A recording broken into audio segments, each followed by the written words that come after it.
আচ্ছা সেতু, 0 থেকে 2 মাসের বাচ্চাদের কি বলা হয়? Newborn baby. Newborn baby. 2 মাস থেকে 1 বছরের বাচ্চাদের কি বলা হয়? বেবি। বেবি। 1 বছর থেকে 3 বছরের বাচ্চাদের কি বলা হয়? টডলার। টডলার। 3 বছর থেকে 11 বছরের বাচ্চাদের কি বলা হয়? Child or kid. চাইল্ড অথবা কিডও বলতে পারেন আপনি চাইলে। 11 বছর থেকে 19 বছর কি বলা হয়? টিনেজ।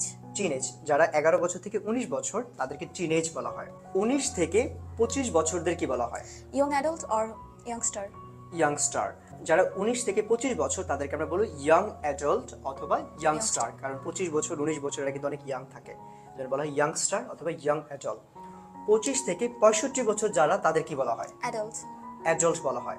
65 বছরের বেশি যারা যারা একটু বয়স্ক তাদের কি বলা হয়? Senior citizen. সিনিয়র সিটিজেন, কারণ একটা মানুষ কিন্তু 1 বছর থেকে আস্তে আস্তে করে অনেক বড় হয়ে যায়, তাদেরকে বলা হয় সিনিয়র সিটিজেন।